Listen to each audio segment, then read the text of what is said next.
बिस्मिल्लाहिर्रहमानिर्रहीम। अस्सलाम वालेकुम। सहाफ़ी पेंसिल के साथ मैं हूं जुल्करनैन शेख। पाकिस्तान के किसानों की मेन फसल गंदम है और गंदम का बहरान इस साल फिर जन्म ले चुका है। अब ये बहरान है क्या, हो क्या रहा है, पहले मैं थोड़ा सा आपको बैकग्राउंड बताऊं। पाकिस्तान के अंदर 50 सालों से, तकरीबन 5 दहाइयों से गंदम की इमदादी कीमत मुकर्रर की जाती है। यानी कि गवर्नमेंट जो मिडल मैन है, जो आड़ती है, जो ब्लैकमेल करके वक्त, क्योंकि गंदम की फसल जब होती है तो उस फसल को फौरी तौर पर बेचना होता है, और अगर किसान के पास, क्योंकि उसको स्टॉक करने की जगह नहीं होती, और अगर जगह भी हो तो किसान को पैसे चाहिए होते हैं, तो उस सेंस में फिर आड़ती जो है वो उसको ब्लैकमेल करता है, रेट नीचे आता था। तो ये 5 दहाइयों से ये इमदादी कीमत एक हुकूमत मुकर्रर करती है और उस कीमत पर खुद खरीदती थी, तो जो मार्केट है वो उस कीमत से 100-150 नीचे हुआ करती थी। लेकिन 2 सालों से ऐसा नहीं हो रहा, और ये IMF के कहने पर नहीं हुआ। IMF की एक कंडीशन थी। पिछले साल शायद आपको याद हो कि बिल्कुल गंदम की फसल जब कट रही थी तो उस वक्त पंजाब हुकूमत ने स्ट्रेट फॉरवर्ड मना किया था कि वो खरीदारी नहीं करेंगे, और इस साल वफाकी हुकूमत भी खरीदारी नहीं कर रही, पंजाब हुकूमत भी नहीं कर रही और सिंध भी नहीं कर रहा। इस साल US एग्रीकल्चर डिपार्टमेंट के मुताबिक पाकिस्तान के अंदर 27.5 मैट्रिक टन का मिलियन टन गंदम पैदा हुई है, जो पिछले साल से कम है। पिछले साल 31.5 मिलियन टन जो है गंदम पैदा हुई थी, जिसको आप 13% कम कह सकते हैं। अब ये गंदम जब पैदा होती थी तो अगर हम अदाद शुमार देखें तो वफाकी और पंजाब हुकूमत मिलकर, क्योंकि गंदम के अंदर पूरे पाकिस्तान में 80% प्रोडक्शन जो है वो पंजाब से आती है, सो वफाकी हुकूमत और पंजाब हुकूमत मिलकर 4.2 मिलियन टन गंदम जो है वो खरीद लिया करते थे। और उस गंदम को वो खरीदने की वजह से मार्केट में भी, क्योंकि इमदादी कीमत होती थी गंदम की कीमत, अगर मिसाल हुकूमत ने इमदादी कीमत 3,000 पे रखी है, मार्केट भी 2900 इस तरह चलती थी, और उस तरह गंदम का एक रेट मेंटेन होता था, और फ्लोर मिल मालकान भी खरीदते थे। पहले 6 महीने फ्लोर मिल वाले अपना स्टॉक इस्तेमाल करते थे या मार्केट से खरीद कर, और आखिरी 6 महीने जब फसल के आने के बाद के आखिरी 6 महीने होते थे तो उस वक्त फिर हुकूमत अपनी गंदम रिलीज करती थी, और गंदम का जो इमदादी कीमत होती थी प्लस जो रेट मेंटेन करना होता था उसको बैलेंस किया जाता था। लेकिन 2 सालों से ऐसा नहीं हो रहा। एक तरफ पिछले साल अब जब गंदम 4,000 रुपये मन हुकूमत ने रेट दे दिया था लेकिन खुद खरीद नहीं रही थी, तो वो गंदम 2900-2800 रुपये मन बिकी, और उस वक्त भी किसान यही कह रहा था कि उनका पर मन जो गंदम है उस पर कॉस्ट, यानी कि खर्चा जो आया है बीज का, खाद का, पानी का, सारा मिलाकर वो 3200 रुपये फी मन है इस साल।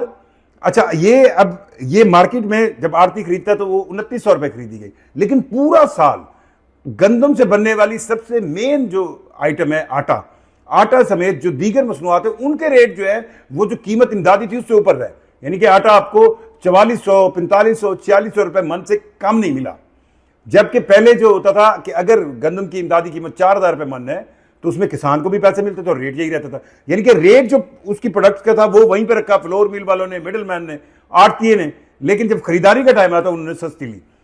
इस साल और पिछले साल की मैं आपको एक और बात बताऊं कि पिछले साल एंड पर, शायद मैं आपको ज्यादा बोर कर रहा हूं पर मैं थोड़ा सा समझाना चाह रहा हूं कि पिछले साल एंड पर इस कि जी महंगा आटा ना हो, गंदम इंपोर्ट की गई थी, आटा सस्ता नहीं हुआ था लेकिन इंपोर्ट बिल आपको पड़ गया था।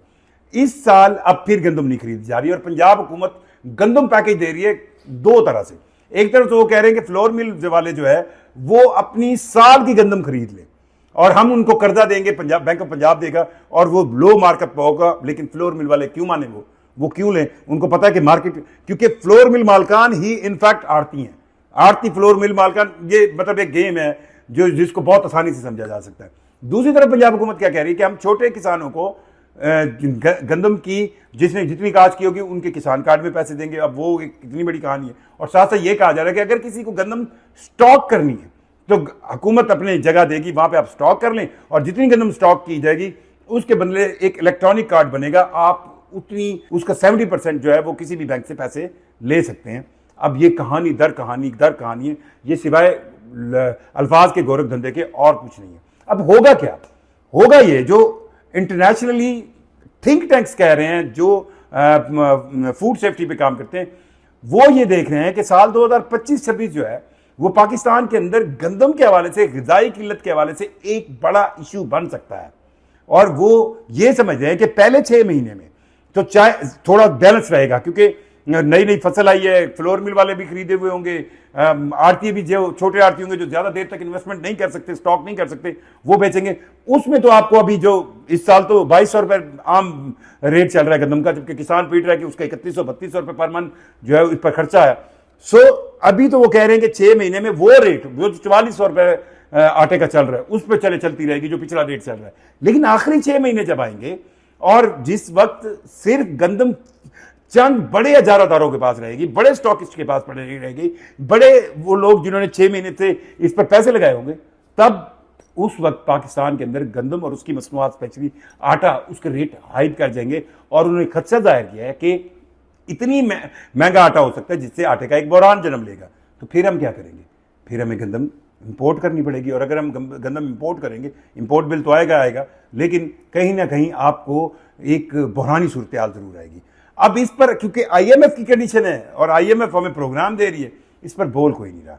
गंदम की इस बहरान की अब मैं मुस्लिम लीग नवाज और स्पेशली मरियम नवाज साहिबा को एक चीज बताता चलूं कि दोनों तरफ से अब जो भी उनके इर्द गिर्द पॉलिसी मेकर हैं वो उनको क्या बता रहे हैं, क्या सुना रहे हैं, क्या दिखा रहे हैं, ये वो ज्यादा बेहतर समझती है। पर मुझे जो नजर आ रहा है फील्ड में जाके, दो तरह का वोट बैंक है पंजाब 80% गंदम पैदा करता है। सो गंदम की इस खरीदारी ना खरीदारी, किसान के पिसने पे और किसान की कम रेट पे, इसका इफेक्ट भी पंजाब पर ज्यादा आएगा क्योंकि 80% प्रोडक्शन यहां पे होती है।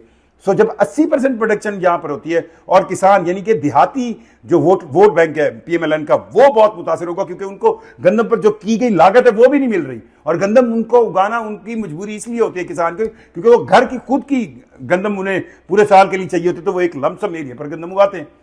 साथ साथ जो दूसरा इशू आएगा वो ये होगा कि जब अगले 6 महीने में, एक तो ये देही इलाके में आपका जो किसान वोट बैंक है या देही वोट बैंक है वो तो मुतासर होगा, लेकिन जब आखिरी 6 महीने आएंगे और गंदम की या आटे की कीमतें और हाइक पे जाएंगी, तो आपका शहरी वोटर भी आपसे नाराज हो जाएगा। इसका कोई हल तो ढूंढना चाहिए, कोई हल आपको ढूंढना चाहिए। बहरहाल पाकिस्तान मुस्लिम लीग नवाज में बहुत बड़े बड़े जरखेज दिमाग हैं, वो इस पर सोच सकते हैं, पर गंदम का ये बहरानी सूरत हाल जरूर अख्तियार करेगा। अब सवाल ये पैदा होता है कि क्यों ऐसा किया जा रहा है? अगर IMF ने ये कंडीशन रखी थी कि हुकूमत को ये रेट नहीं लेना चाहिए, एक तो पहले ये समझ नहीं आता कि हुकूमत ये तो नहीं कर रही थी कि सब्सिडाइज कर रही है। हुकूमत तो यही कर रही थी कि एक इमदादी कीमत मुकर्रर करके खुद खरीद लेती थी, सिवाय इसके कि हुकूमत को वो मनी एक रकम जो है वो रखनी पड़ती थी। चलें वो भी अगर मान लिया जाए IMF की कंडीशन, पर उसके बदले में कोई मजबूत पॉलिसी नहीं बनी गंदम पर। और ये बहरान वाकई ही बहरान बन सकता है और इसका सबसे ज्यादा इंपैक्ट पंजाब पे आएगा क्योंकि प्रोडक्शन भी पंजाब की है, सबसे ज्यादा यूजेज भी पंजाब का, क्योंकि आबादी के लिहाज से सबसे बड़ा सूबा है। सो PMLN को इस लिहाज से सोचना चाहिए, गंदम वाकई बहरानी सूरत हाल अख्तियार कर सकता है। और क्योंकि अगर इन्हें IMF ने मना किया था और पिछले साल से अब चल रहे हैं, तो कोई ना कोई इस दौरान आपको पॉलिसी बना लेनी चाहिए जो इस वक्त तक नजर नहीं आई। आपको क्या लगता है कि गंदम का ये बहरान किस हद तक बहरानी सूरत हाल अख्तियार करेगा? कमेंट करके बताइएगा। मुझे जुल्करनैन शेख को इजाजत दीजिए। अल्लाह हाफिज।